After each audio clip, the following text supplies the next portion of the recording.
부활절입니다. 지난주는 무교절, 이스라엘 백성들이 출애굽을 해서 누룩 없는 떡을 먹는, 그래서 사람의 본성을 다스려야 하는 그 고난절이었습니다. 베롯은 헤롯 땅에 의해서 겹겹이 묶였고, 그리고 묶인 그 삶을 어떻게 이기고 어떻게 베드로도 부활하는지, 우리가 사방이 묶였다고 생각한다면 오늘 베드로와 함께 그 옥에서 탈출하는 귀한 시간이 되시기를 바랍니다. 5절로 7절, 그런즉 실제로 베드로는 옥 안에서 지키더라. 그래서 교회에 의하여 하나님을 향하여 그의 초월하는 뜨거운 기도가 있었다.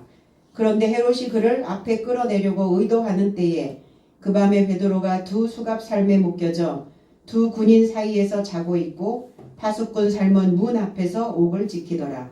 그리고 보니 주의 사자가 다가섰는데 거처 안에 빛이 비춰졌고 그가 베드로의 옆구리를 쳐서 깨워 말하되 신속함 안에서 일어서라. 그리고 그의 수갑살미 손에서 떨어져 나가더라 그랬어요. 베드로는 옥에 갇혔고 그랬어요. 갇혔다라고 하는 이 단어가 테레오라는 단어, 지키다라는 단어입니다. 그리고 보존하다, 간수하다라는 단어예요. 그러니까 베드로는 옥 안에 지켜지고 옥 안에 보존되어지고 옥 안에 간수하고 계시는 겁니다. 하나님께서. 하나님 너무하시는 삶이 아니라 그때 그 상황에 맞춰서 우리를 보호하시기 위한 어떠한 정책들을 펼쳐내신다는 것을 믿으시기 바랍니다. 베드로후서 2장 17절에 이 사람들은 물 없는 샘이요 광풍에 밀려가는 안개니 그들을 위하여 캄캄한 어둠이 예비되었나니, 어느 해석은 이런 삶은 물 없는 샘이요 태풍에 밀려다니는 구름이니 저런 삶에게는 어두움의 암흑이 내세에 이르도록 지켜졌느니라. 예비된 것이 아니라 지켜졌다고요. 이런 삶이 누구냐? 음란에 가득한 눈을 가지고 있고 그치지 않는 죄를 갖고 있고 굳세지 못한 목숨을 유혹하는 삶으로 되어져 있고 탐욕으로 훈련된 마음이 있고, 그들은 곧 누구냐? 저주의 자식이라, 가인의 후예라, 첫사람 아담의 본성에서 나오지 못한 자들, 그러한 자들을 이런 삶은 이렇게 표현하고 있습니다. 고든 길을 버리고 미혹된 자들, 그 사망의 권세를 이기지 못하고 지배받고 있는 삶입니다. 물 없는 샘, 태풍에 밀려다니는 구름 같은 자는 진리의 말씀을 먹지 못하고 있는 자들입니다. 어두움의 암흑이 무지함으로 내세까지 지켜지고 있다 그랬어요. 누가 지키고 있는 겁니까? 이 어두움의 암흑이, 그리고 이 저주의 삶이. 이런 삶을 하나님께서 어느 장소에다가 어느 위치에다가 예비를 해 두신 게 아니에요. 내가 각자가 지키고 있는 거라는 겁니다. 각자 지키고 있는 그곳이 바로 지역이요, 그곳이 내가 되어지는 그 삶이라는 겁니다. 그리고 우리는 모든 것들을 다 하나님에게 덮어 씌우기를 좋아하죠. 내가 그렇게 하고 있음에도 불구하고 그 환경들을 다 하나님이 그렇게 조성하셨다고 생각을 하는 거예요. 그렇지 않습니다.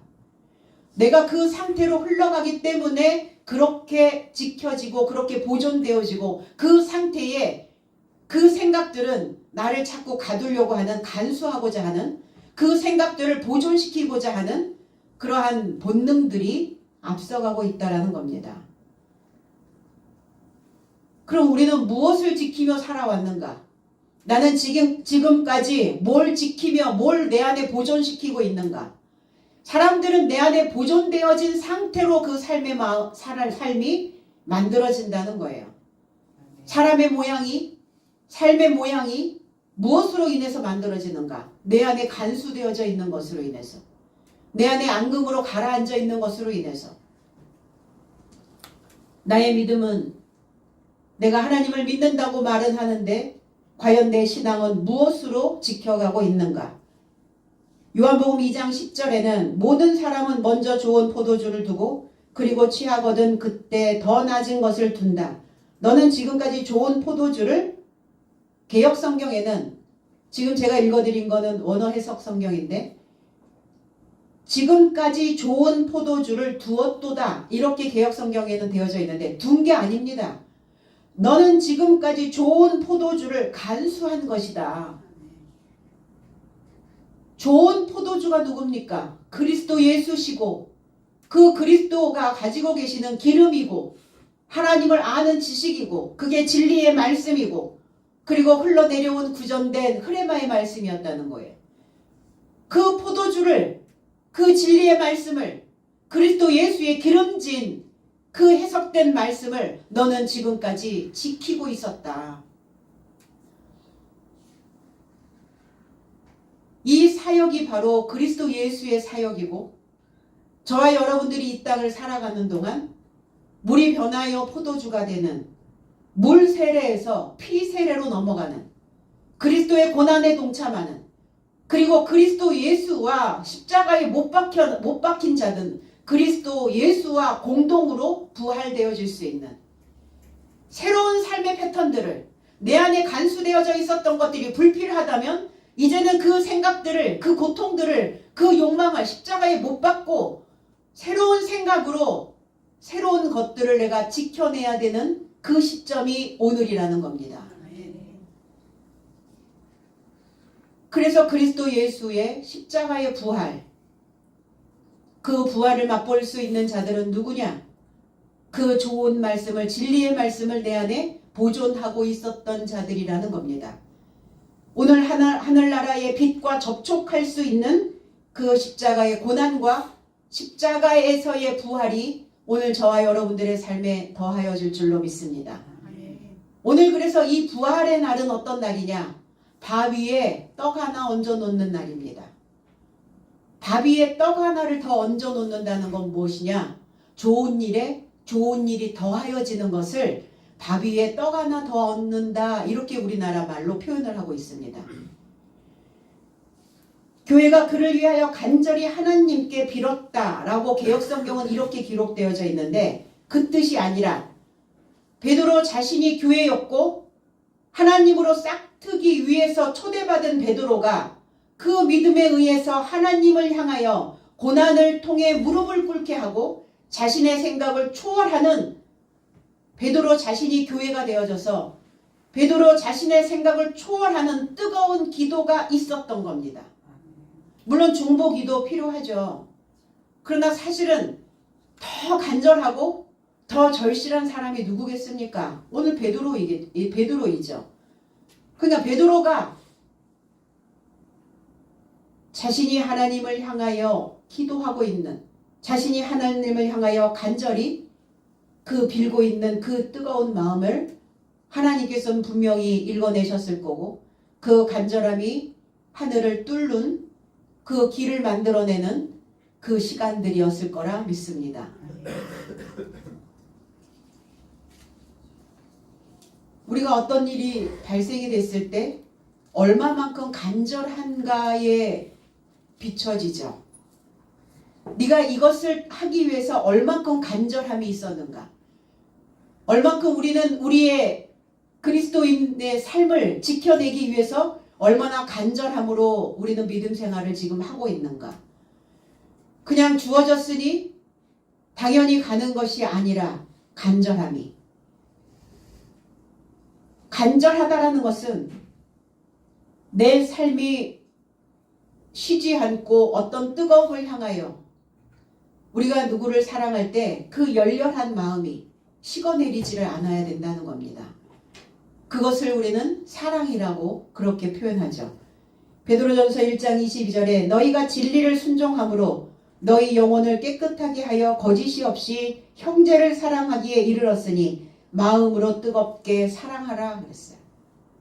원어 해석은 외식 없는 형제 우애에 이르고자 성령으로 인한 진리의 순종 안에서 너의 삶의 목숨을 성결케 하여 깨끗한 마음에서 난 것으로 서로를 뜨겁게 사랑하라 그랬어요. 열렬히 뜨겁게 이 간절하다라고 하는 이 의미 안에는 열렬히 뜨겁다라는 의미를 가지고 있습니다. 뜨거워야죠.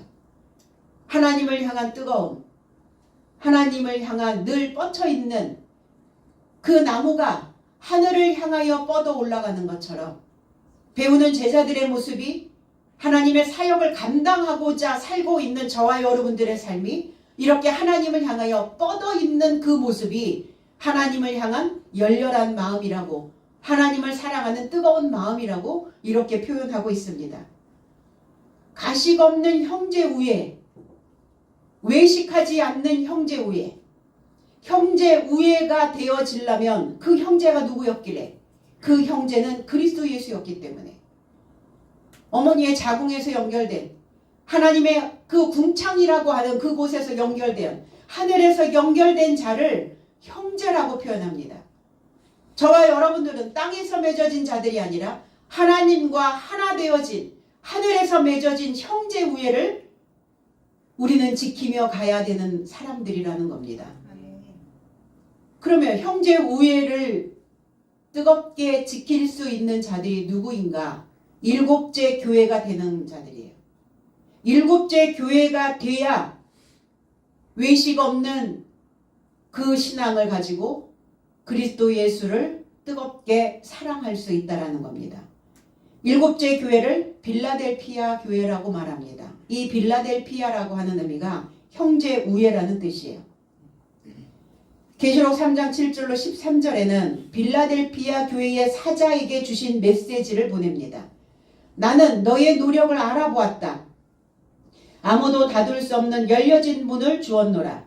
이는 내가 적은 능력을 가지고 나의 말을 지켰으며, 나의 말을 지켰다. 이 로고스의 말씀을 지켰다라는 것은 하나님의 계명을 지켰다는 거예요. 하나님의 계명을 지킨 자는 신앙생활이 어떠냐? 논리적, 사고적이어야 된다는 거예요. 논리적이고 이성적이고 영적인 신앙생활을 하는 자들을 그 말씀을 지켰다. 로고스의 말씀을 지켰다라고 표현하고 있습니다. 나의 이름을 부인하지 않았기 때문이다. 내가 인내의 말씀을 지켰으니 나도 땅에 접하여 거주하는 삶을 시험하려고 오기로 의도하는 시험의 시간에서 너를 지킬 것이다. 나는 신속하게 오고 있으니 내가 가지고 있는 면류관을 아무나 취하지 못하게끔 붙잡으라. 이기는 자는 나의 하나님의 성전 안에 그를 기둥으로 삼을 것이니 그는 결단코 더 이상 밖에 나가지 않을 것이요 내가 하나님의 이름과 하나님의 성 곧 나의 하나님으로부터 하늘에서 내려오는 새 예루살렘의 이름과 나의 새 이름을 그에 접하여 기록할 것이다. 이게 일곱째 날 형제 우애를 가지고 있는 그리스도 예수와 하나님과 하나 되어져 있는 자들의 모습이라는 겁니다. 결단코 밖에 내보내지 않는다. 밖에 나가면 어때요? 밖에 나가면 너무나 위험한 요소들이. 그럼 밖에 나가면 개고생이라고 얘기하잖아요. 떠돌이로 나그네로 만들지 아니하신다는 겁니다. 하나님의 이름, 하나님의 성, 그래서 하늘로부터 내려오는 새 예루살렘, 그 새 예루살렘에 나의 새 이름을 기록해 주신대요. 그래서 귀를 가진 자는 그 영이 교회 삶에게 무엇을 말씀하시는지 들으라.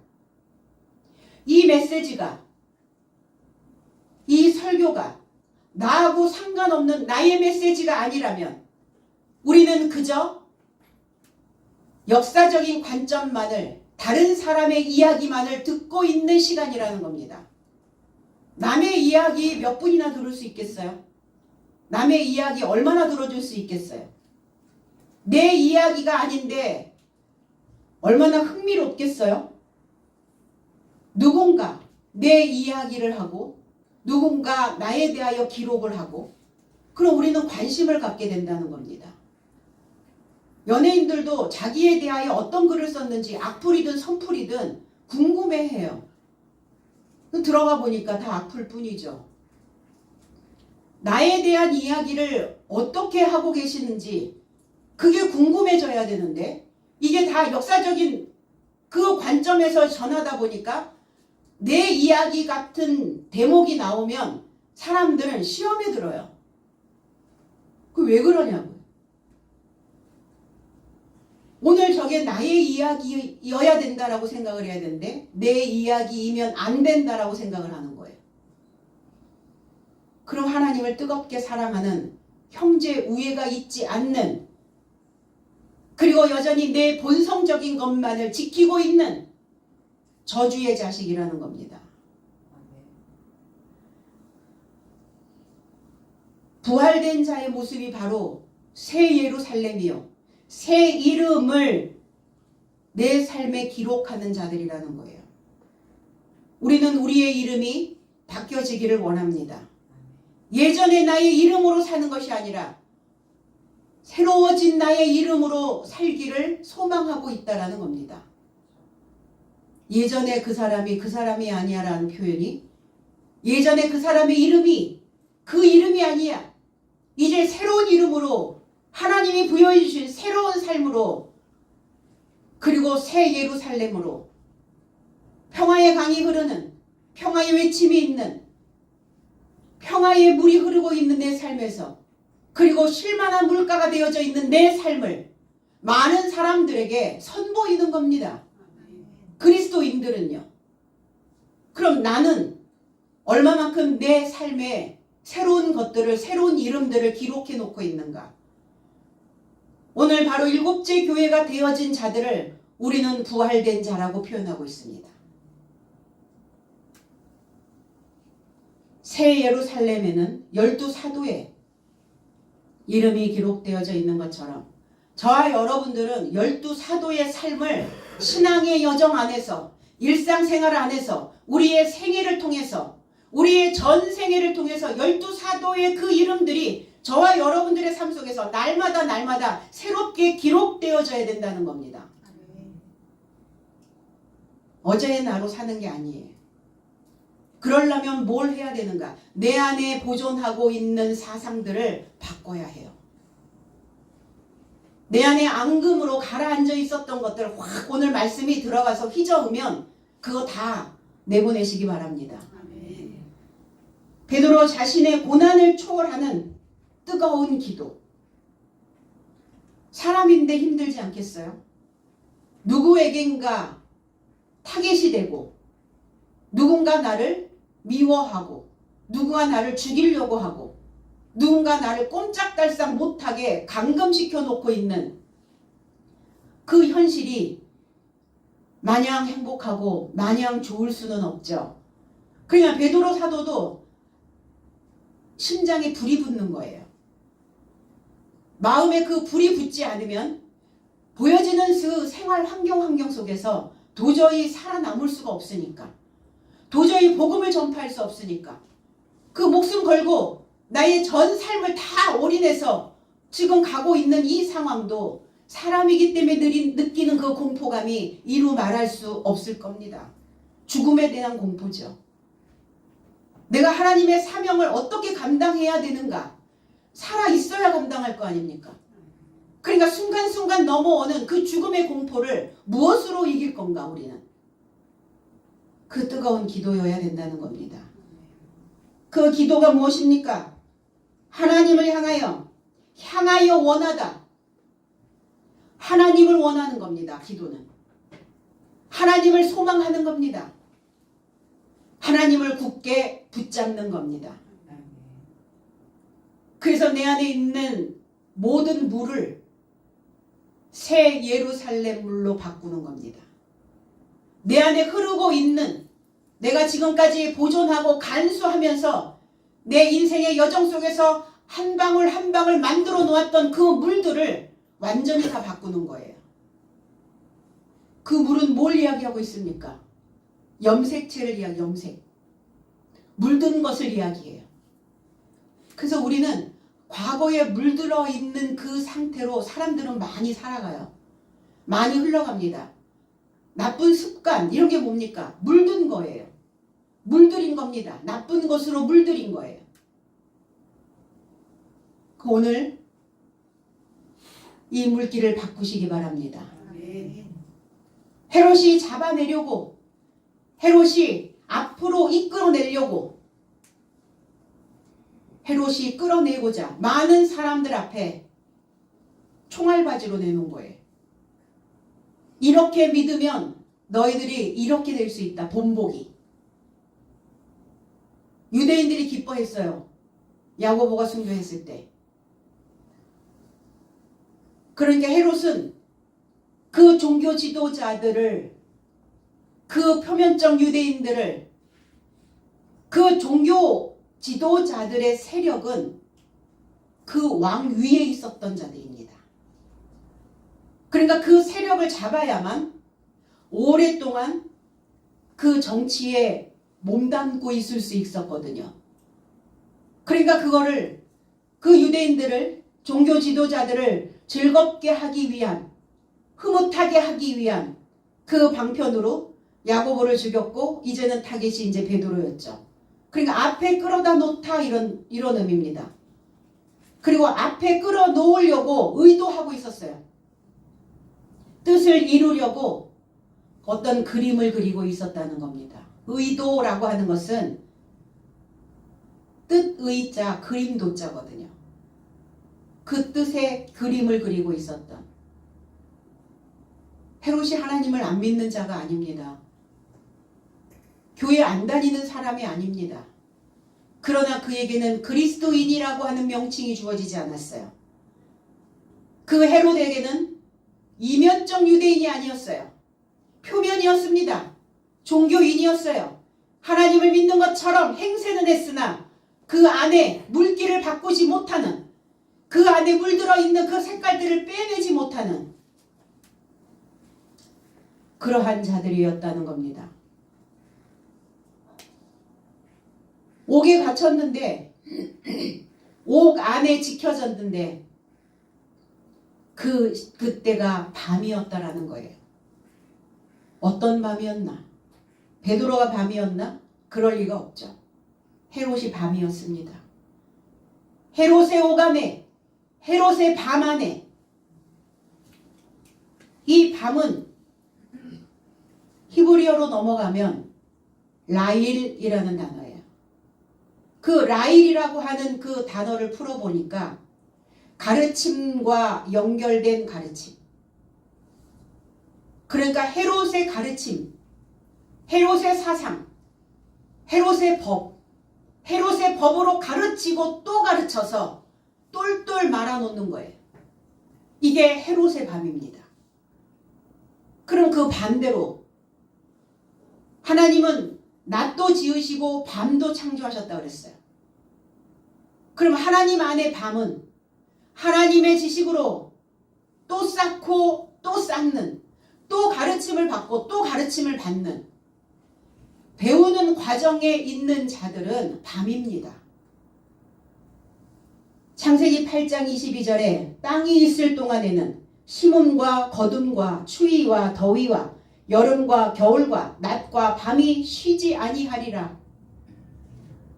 땅에 있는 동안, 그 땅이 어떤 땅이냐? 공허, 혼돈, 흑암. 그 땅에 있는 심음과 거둠, 심다라고 하는 의미는 나타라는 의미예요. 출생이라는 의미입니다. 내가 출생되어지고, 거둠이라고 하는 것은 죽음을 의미하고 있어요. 절단된, 애도하는, 마음이 상하는 이런 거둠과, 태어남이 있으면 죽음이 있었고, 그리고 그 인생에서 추위가 있었고 더위가 있었고, 무엇인가 냉각되고 서늘하여지는, 그리고 무엇인가 뜨거워지는 그 여름과 겨울을, 겨울이라고 하는 의미는 완숙한 나이라는 뜻이에요. 완숙해지다.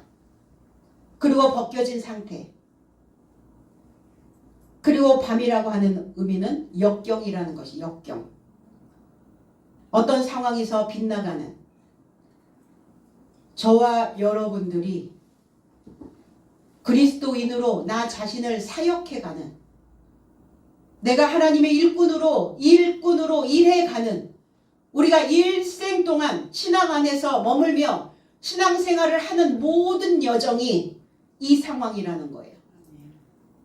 때로는 믿음의 씨를 뿌려서 내가 낳기도, 그러나 우리의 어떤 상황 속에서 상한 마음으로 내 마음이 두동강이 되어지는 거둠이 있을 때가 있고, 때로는 열렬했던 그 마음들이 사랑이 식어서 냉랭해지기도 하고, 때로는 그것이 다시 회복되어 뜨거움으로 믿음의 소출을 내놓기도 하고, 때로는 내가 완숙해지는 그 날이 내가 완숙해지기 위한 그 나를 가는 그 상황 속에서 저와 여러분들의 인생에서 밤이 찾아오기도 한다는 겁니다. 나의 모든 계획이 빗나간다 할지라도 우리가 늘 하나님 안에 있음을 감사할 수 있어야 된다는 거죠.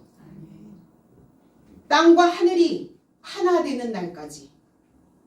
그러니까 우리는 땅에 있는 존재들이 아니라 하늘에 있는 존재, 하늘에 안침바 되어진 보좌 우편에, 하나님의 오른편에, 옳은 삶에 우리가 늘 앉아있기를, 터를 잡기를, 하늘과 땅과 하늘이 하나가 되어진다는 것은 부활입니다.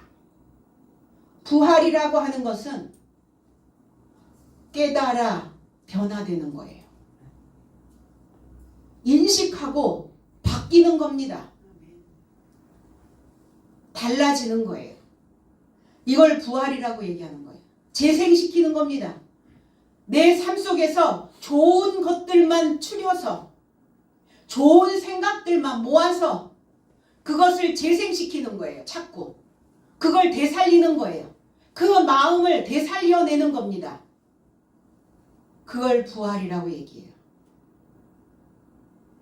없었던 게 아니었어요. 좋은 요소들이 내 안에 이미 있어요. 있는데 우리가 삶을 살아가다 보니까 이렇게 태어나 죽기도 하고 때로는 겨울도 만나고 여름도 만나고 이런 모든 상황들을 겪다 보니까 우리 안에서 좋은 요소들보다는 좋지 않은 나쁜 요소들로 계속 내 삶을 흘러가게 만들었다는 겁니다. 부활이 되면 우리는 땅에 속한 자가 아니라 이제 하늘에서 난 자가 됩니다. 높은 지식으로 내 생각을 컨트롤할 수 있는, 내 생각을 다스리며 통치해 나갈 수 있는, 내 감정도 내가 쥐락펴락할 수 있는. 그래서 부활이 되면 그 성은 밤이 없고 그랬어요. 계시록에 하나님이 그 주가 비추고 계시며 하나님이 비춰주시니까 어때요? 감정에서 내가 지금 이런 감정에 계속 머물러서 흘러갈 것인지, 이 감정으로 이 고통 속에서 내가 시달리며 살 건지, 아니면 내가 이성적으로 논리적으로 우리의 사고를 통치할 것인지 생각을 이렇게 분류해 놓을 수 있다는 겁니다. 헤롯의 밤에 갇혔어요. 베드로를 묶은 두 쇠사슬, 이게 수갑, 때로는 족쇄 이렇습니다. 베드로가 뭔 죄를 지었길래 수갑 두 손을 묶었단 말입니까? 족쇄 발을 묶었단 말입니까? 그 옥에 가둬놓은 거죠. 손은 뭐죠? 능력입니다. 손은 힘입니다. 손은 생산입니다. 발은 뭡니까? 발은 전달입니다. 발은 이동입니다. 움직이는 거예요. 우리의 온 몸을 지탱해주는 발입니다. 그러니까 손발이 다 묶였어. 우리 그렇게 표현하죠. 손발이 다 묶였어. 손발 다 묶어놓은 거예요. 무엇이? 헤롯의 밤이. 헤롯의 옥이. 두 쇠사슬. 그러니까 이 쇠사슬이 바뀌어야 되는 거죠. 헤롯의 사슬에서 그리스도 예수의 사슬로, 헤롯에서 묶인 삶이 그리스도 예수에게 묶인 삶으로 탈바꿈 이루어져야 된다는 겁니다.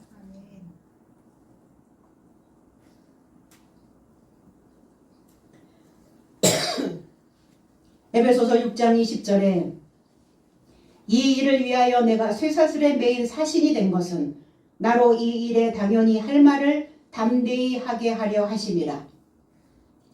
언어 해석은 이것에서 초월하여 내가 쇠사슬 안에서 사신되었으니 이는 나를 전파함이 당연한 것 같이 내가 그 안에서 솔직히 말하려 함이다. 그리스도 말씀의 쇠사슬에 매여서 복음의 비밀을 솔직히 전파하는 사도의 모습이죠.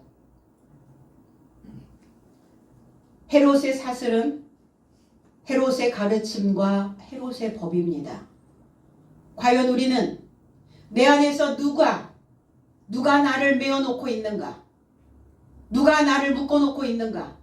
누가 나를 손발 꽁꽁 묶어놓고 옴짝달싹 하지 못하도록 그렇게 만들어 놓았는가? 누구의 법과 누구의 가르침에 매여 있는가? 누구의 법과 누구의 가르침에 매여 있는지를 보려면 그 사람 입을 보면 알아요. 입을 열면 어떤 문장이 줄줄이 엮여서 이 문장이 뭡니까? 말이 뭡니까? 그게 사슬이에요. 사람들이 말로 묶잖아요. 언어로 그 사람을 묶어버린다는 거예요. 마찬가지로 저와 여러분도 내 안에서 어떤 법이, 어떤 가르침이, 어떤 문장이 사슬이 돼서 나를 묶어놓고 있는지를 관찰하셔야 된다는 겁니다. 어떤 문장이 사슬로 이어져서 나오는가? 어떤 말로 사람들의 마음을 사로잡는가? 말로 사람들의 마음을 사로잡잖아요. 말이 좋은 사람들, 구사력이 좋은 사람들, 사람들을 살려낼 수 있는 그 문장이 사슬로 돼서 그들의 삶을 묶어줘야 된다는 겁니다. 왜? 생각이 방향을 잃어버리고 갈 바를 알지 못하고 날뛰고 살아가는 사람들, 그런 사람들에게 말의 사슬로 그리스도 예수의 그 말씀으로 묶어야 된다는 겁니다. 각자 자신의 삶도 어떤 문장의 사슬로 나를 매놓고 있는지 우리는 깊이 살펴야 될 줄로 믿습니다. 그러니까 두세 사슬. 아니 양손을 묶고 양발을 묶었으면 둘인지 몰라요? 그런데 둘이라고 하는 단어를 강조한 이유가 이건 헤롯의 사슬에서 바뀌어야 되는 사슬이라는 것을 표현하고 있는 겁니다. 그 파수꾼들은 문 앞을 지키고 있네요. 베드로는 누워 자고 있었어요. 잠들다, 죽다, 길게 눕다 이런 의미를 가지고 있어요. 고린도전서 15장 20절에 그러나 이제 그리스도께서 죽은 자 가운데서 다시 살아나사 잠자는 자들의 첫 열매가 되었도다 그랬어요. 원어 해석은 그러나 이제 그리스도께서 죽은 삶에서 일으켜진 것이니 잠자던 삶의 첫 열매가 되셨도다. 잠자는 자, 베드로의 첫 열매, 잠자고 있는 자의 첫 열매, 나의 죽은 삶, 나는 혼자 죽으면 안 돼요. 반드시 그리스도 예수와 죽어야 된다는 겁니다. 그럼 오늘 이 잠든 베드로는 그리스도 예수와 함께 죽은 자입니다. 그리고 잠자던 삶은 어떤 자입니까? 믿음 안에 있는 장로의 삶이라는 거예요. 그래서 잠자는 자들의 첫 열매로 오신 거예요. 믿음 안에 있는 장로의 삶, 믿음 안에 있는 선진들의 삶, 그들은 잠자고 있었거든요. 그리스도가 오심으로 인해서 그리스도의 새로운 그 메시지를 통해서 잠자고 있었던, 잠잔다는 건 뭐예요? 모른다는 거예요. 상황이 어떻게 돌아가는지 모르는 거예요. 잠자고 일어났더니 세상이 바뀌었어. 사람들이 그렇게 얘기하잖아요. 내가 지금 어떤 세상을 살아가고 있는지 모르고 있는 자들입니다. 베드로는 잠자고 있었어요. 그러나 믿음 안에 있었어요. 장로의 삶이었습니다. 사도의 삶이었어요. 그 자의 첫 열매. 그리스도 예수가 그 삶의 열매로 와주셨다는 겁니다. 부활해서 예수 그리스도의 소유된 자가 되고 있는 겁니다. 호련히 나타났다. 호련히, 주의 사자가. 호련히가 아니라 이두라는 단어예요. 보다라는 단어예요. 알다라는 단어입니다. 깨닫다라는 단어입니다. 지식을 갖다 확신하다라는 단어입니다. 그냥 어디서 짠 이루고 호련히 이게 아니라 지식을 갖고 있었고 확신했고 깨닫고 있었고 알고 있었다고요. 누구는? 베드로는 어떤 상황이 벌어질 것을 주의 사자가 자기의 삶 속에 나타날 것을, 어떤 극한 상황, 극한 어려움, 극한 고난, 어떤 고통, 어떤 힘듦, 이 상황이 헤롯의 오간에 갇혀있는 그 사슬에 매여있는 이 상황이 지속되지 않을 것이다 라는 것을 믿었어요. 그러니까 그리스도 예수가 본인의 첫 열매로 오실 것을 믿었고 확신했고 깨닫고 있었고, 그리고 나를 일깨워줄, 내가 아직은 주님의 마음을, 하나님의 마음을 분별할 수 없어서 나는 잠자고 있었고 늘어져 있었지만, 그러나 분명히 주의 소식이 내 삶 속에서 나팔 소리로 울려 퍼질 것을 믿고 있었다는 겁니다. 의식하고 있었다는 거예요. 깨닫고 있었다는 겁니다. 주의 사자가, 사자, 앙겔로스, 천사요, 목사요, 이 사자는 뭘 가지고 있냐? 소식을 가져오다라는 의미예요. 그럼 누가 베드로를 깨운 겁니까? 소식이요. 어디에서 들린 소식입니까? 어디 저 바깥에 확성기로 들린 겁니까? 내 안에 울림통에서 들린 겁니까? 내 안에 울림통에서요. 베드로 안에 그리스도 예수의 소리가, 그 복음의 나팔 소리가, 기쁜 소식이 죽어 있는 삶에서, 잠자고 있는 삶에서 너를 깨워낼 것이다, 너를 살려낼 것이다 라고 하는 그 기쁜 소식이, 주의 소리가 베드로에게, 주의 사자가 곁에 섬에, 이렇게 개역성경이 되는 곁에 선 게 아니라 에피스테미, 연결되어 있었다고요. 연결되어 서 있었다고요. 늘어져 있는 것이 아니라, 주저앉아 있는 삶이 아니라, 어떤 상황이었어도 주저앉아 있었던 인생이 아니라 그는 마음으로 굳게 그것을 믿고 있었고 그 중심을 다스리며 있었다고요. 이걸 아피스템이라는 단어를 씁니다. 그냥 단순하게 주의 사자가 옆에 서 있는 것이 아니라,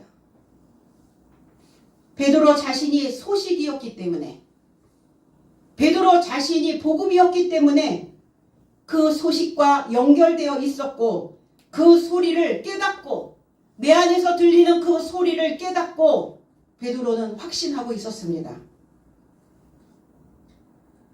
헤롯이 주는 소식에 묶여 있었던 삶, 그 묶인 삶을 이기고 내가 부활되어질 것을 알아차렸다는 거예요. 오간의 광채가, 이 포스라는 단어, 포스. 저 사람 포스가 있어. 힘이 있어. 능력이 있어. 광채가 나. 빛을 보유하고 있었어요. 빛이 꽉 찼습니다. 고린도후서 4장 6절에 어두운 데에 빛이 비치라 말씀하셨던 그 하나님께서 예수 그리스도의 얼굴에 있는 하나님의 영광을 아는 빛을 우리 마음에 비추셨느니라. 원어 해석은 어두움에서 빛이 비출 것을 언급하시던 그 하나님께서 예수 그리스도의 얼굴 안에 있는 하나님의 영광의 지식의 광채를 향하여 내 삶의 마음 안에 비추셨기 때문이다. 베드로 안에 빛이 비쳤는데, 광채가 났는데, 빛이 꽉 찼는데 무슨 빛이었겠어요? 하나님의 영광의 지식의 빛이었다고요. 무겁지 않았겠어요, 삶이? 버겁지 않았겠어요, 베드로가? 그 사명을 감당하기 위해서 무거웠을 거예요. 그러나 그게 하나님께 영광인 걸 어떻게 해요? 하나님께 드리는 영화로운 삶인 것을 어떻게 해요? 무겁고 버겁죠. 그럼 가뿐하게 살면 사람들이 행복합니까? 그렇지 않죠. 내게 중요한 임무를 맡겨주셔서 때로는 버거울 때도 있지만 그것이 하나님께 영광드리고 내가 영광을 받을 수 있는 그 삶이 되어져 있기 때문에 우리는 그것을 감당하며 가야 된다는 겁니다. 하나님의 영광의 지식의 빛, 그 빛이 채워지면 광채가 나요. 사람들이 어떨 때 광채가 납니까? 지식이 가득 채워져 있는 명철한 사람, 지혜로운 사람, 슬기로운 사람, 그런 사람들 보면 빛이 나잖아요. 그 빛이 오간에 어디에서 갑자기 조명이 어디에서 켜졌겠어요? 머릿속에서 번쩍. 아, 그렇지. 내가 지금 이럴 때가 아닌데, 내가 지금 이런 생각에 잠겨있을 때가 아닌데, 내가 지금 길게 늘어져서 지금 잠잘 때가 아닌데, 내가 그 뜨거운 기도를 해야 되는 그 시점이 되었는데, 내 입에서 지금 읊조리고 있는, 내 입에서 나가고 있는 그 메시지가, 말이, 문장이 어떤 사슬이 돼서 나를 묶고 있는지 정신 차려야 되는데, 이사야는 60장 1절에 일어나 빛을 발하라. 이는 내 빛이 이르렀고 여호와의 영광이 내 위에 임하였습니다. 일어나라. 새로워져라. 위로 올라가라. 위로. 위의 통로로 물이 들어갈 수 있도록 위로 올라가라. 그 물줄기는, 새로운 물줄기는 위로 올라가야 붙잡을 수 있다. 이게 일어나라의 의미입니다. 쿰, 부활입니다. 쿰, 달리다 쿰, 소녀야 일어나라. 부활입니다. 빛을 발하라. 불을 붙이시라고요. 불 뭘로 붙습니까? 배움으로요. 그 지식으로 불을 붙여야 된다는 겁니다. 그 빛이 이르렀다. 내게 침투하기 시작했어요. 빛이 투과하기 시작합니다. 뭐 하시려고요? 치료하시려고요. 회복하게 하시려고. 그럴 때 우리는 의심 없이 먹어야 됩니다. 먹는다는 것은 멈춘다는 거예요. 우리 뭐 먹을 때 우리의 잡생각이 멈춰지지 않습니까? 우리 맛있는 음식 먹으면서 막 이 생각 저 생각 이런 고민 저런 고민 염려 근심 막 같이 먹습니까? 그 현 생활에서 조금 벗어나잖아요. 그래서 그리스도 예수를 하나님을 먹는다는 것은 내 삶이 멈추는 거예요. 그래서 먹어라 그러신 거예요. 새로운 마음을 먹어라. 의심 없이 먹어라. 여호와의 영광이 너 위에 올라가기를 소망하는 그 마음 위에 또 올라올 것이다. 나타나 주실 것이다. 그리고 빛의 광채가 비쳤어요. 조요하며 그랬어요. 조요. 람포라는 단어입니다. 찬란하게 비쳤어요. 빛을 냈습니다. 베드로의 옆구리를 쳤네요. 옆구리. 우리는 대부분 사람을 칠 때, 사람을 깨울 때 어때요? 온몸을 흔들거나 아니면 옆에 누가 깨울 때 발을 툭툭 치거나 이럴 때 왜 옆구리를 쳤을까? 옆구리가 어디길래? 옆구리가 기름진. 우리 옆구리에 기름이 많이 끼죠. 옆구리는 어디를 얘기하고 있습니까? 하나님께 드려야 되는 화목제물을 드려야 되는 곳이 바로 옆구리입니다. 허리입니다. 허리 근방. 레위기 3장 4절에는 두 콩팥과 그 위에 기름 곧 허리 쪽에 있는 것과 간에 넣은 것풀을 콩팥과 함께 떼어낼 것이요 그랬어요. 떼어내서 뭐하라고? 옆구리에 붙어있는 그 모든 것들, 허리 쪽에 있는 것, 기름진 것들, 내장에 있는 기름진 것 제물로 드리라고요. 번제물로 드리라고요. 그게 화제요 화목제물입니다. 나를 태워드리는 거예요. 불살라야 되는 거예요. 마음을 불살라라.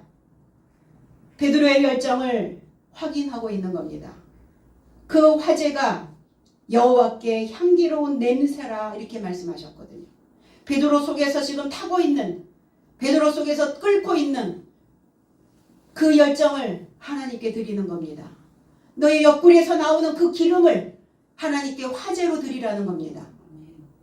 베드로가 축적한 기름, 그 지식으로 향기로운 화목제물을 드리라고 말씀하고 있는 겁니다. 하나님을 확신한 삶, 하나님께 소망을 가진 삶, 그러한 삶은 믿음이 있으면 있을수록 그 말씀의 깨달음을 통해서 내 중심을 잡는다는 거예요. 허리, 상체와 하체를 이어주는 중심부입니다. 그래서 그 허리의 중심을 잡아서 올바르게 믿을 수 있도록 저와 여러분들을 늘 말씀으로 깨닫게 해주신다는 겁니다. 깨웠어요. 이 깨우다, 에게이로 기능을 모으다. 잠에서 누운 것에서, 병에서, 죽은 것에서 부활입니다. 에게이로. 그리고 급히 서둘러서 신속함 안에서 신속하게 일어나라. 빨리 일어나라. 나를 죽게, 병들게, 힘들게, 아무것도 하지 못하게 늘어지게 만드는 그 삶에서 신속하게 일어나라. 급히. 여기서 일어나라 라는 단어도 부활입니다. 아니스테미. 그러니까 부활되어져서 또 부활되어져라. 부활로 부활되어져라. 그러니까 얼마나 이게 강력해지겠어요. 힘이, 파워가. 부활되어진 삶이 또 부활되어지니까 누구도 이제 막을 수가 없는 거예요. 베드로를. 어떤 자도 해방할 수가 없는 거예요.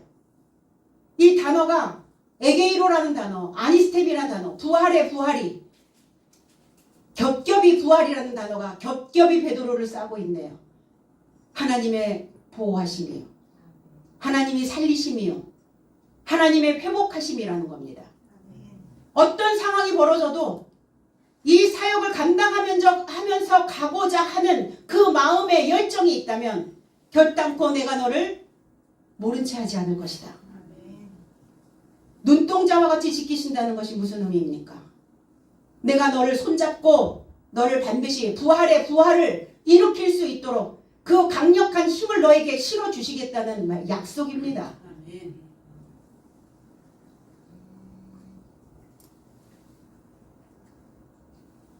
똑바로 세우다, 이런 의미입니다. 마태복음 20장 19절에 이방인들에게 넘겨주어 그를 조롱하며 채찍질하며 십자가에 못 박게 할 것이나 제3일에 살아나리라.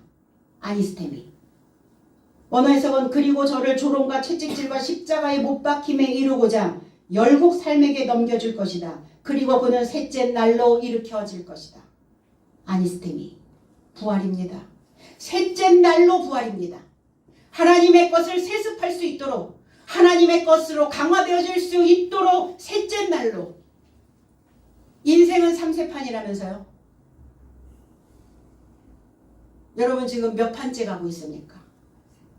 3판째 가고 있습니까? 2판째 가고 있습니까? 우리는 날마다 이 3세판이 우리의 일상생활에서 계속 돌아가는 것을 믿으시기 바랍니다. 나를 강화시키시기 위한 하나님의 방법이 무엇인지를 우리는 생각해야 될 줄로 믿습니다. 헤롯의 매임에서, 그리고 그 손에서 그 쇠사슬이 벗어지더라. 에크핍도, 바깥으로 완전히 떨어져 나가다. 다시는 묶을 수 없는, 효과를 못 얻다, 이런 의미예요. 떨어져 나가다, 효과를 못 얻다. 그러니까 헤롯의 그 가르침과 헤롯의 법은 결코 우리를 묶을 수 없다는 거예요. 효과가 없어요. 내가 아무리 내 생각으로 쥐어짜도 내 생각은 효과가 안 나타나요. 하나님의 생각이어야 된다는 겁니다. 우리가 살다가 어떤 상황에 묶이더라도 그 삶에 실망하지 마시고 하나님을 믿음으로 이겨내서 좋은 날에 좋은 것이 더 더해질 수 있도록, 부활이 더 더해질 수 있도록 우리 모두가 다 하나님의 사도로 인정받고 하나님의 사도로 축복받는 그러한 나날들이 펼쳐지시기를 나사렛 예수 그리스도의 이름 안에서 축복드립니다.